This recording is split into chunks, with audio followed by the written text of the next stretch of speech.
Bonjour, bonjour, bienvenue sur Coco TV pour une nouvelle présentation. Aujourd'hui, un boîtier mini ITX, le Lianli PC Q25.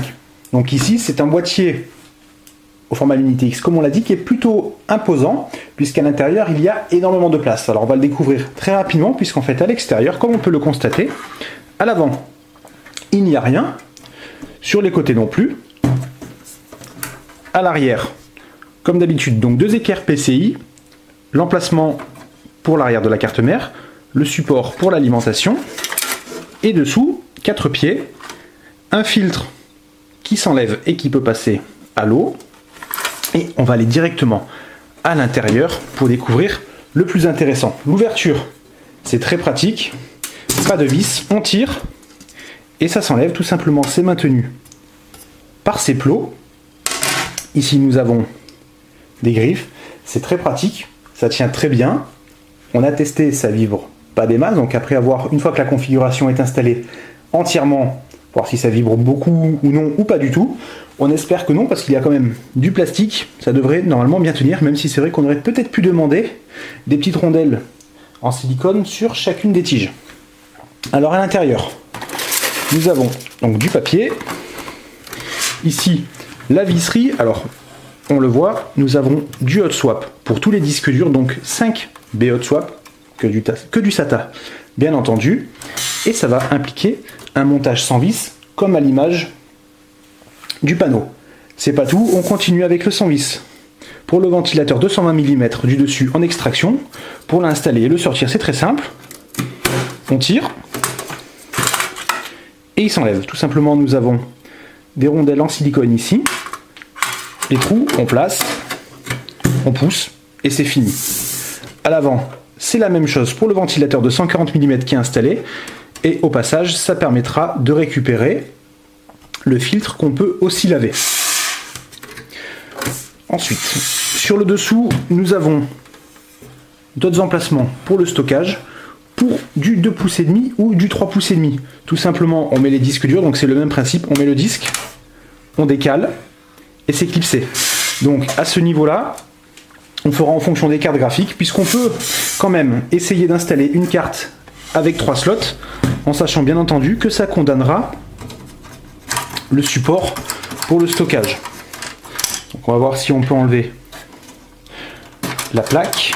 Donc 2 vis à main, on va pas s'en plaindre.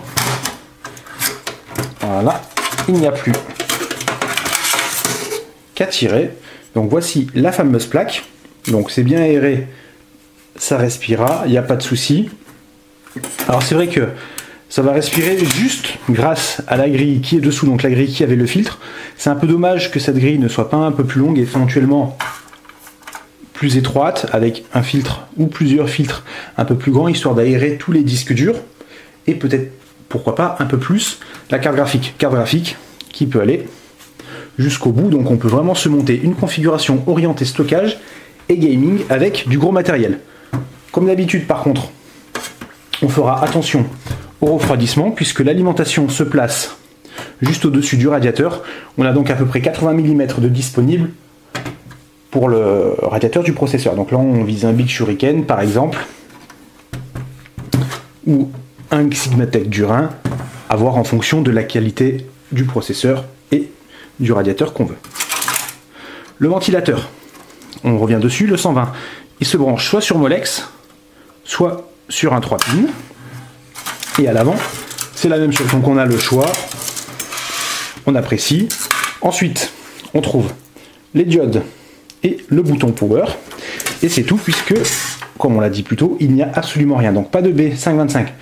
On apprécie, c'est vrai que ça sert peut-être de moins en moins, on va dire, avec le streaming ou bien avec le téléchargement Steam par exemple pour les jeux. Avec 5 disques durs, il y a de quoi mettre. Donc le lecteur optique à part pour l'installation de Windows ou regarder un film, c'est vrai qu'on peut s'en passer. En revanche, on regrettera peut-être l'absence de port USB en façade. Ça aurait pu servir. Bon, il n'y en a pas, c'est pas grave.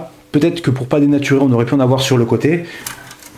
Ici, par exemple, ça bouche un peu le ventilateur de 140, pardon. Mais ça peut toujours servir. Donc ce panneau, il s'enlève pareillement de la même manière. Et il permet de découvrir les hot swap avec leur alimentation.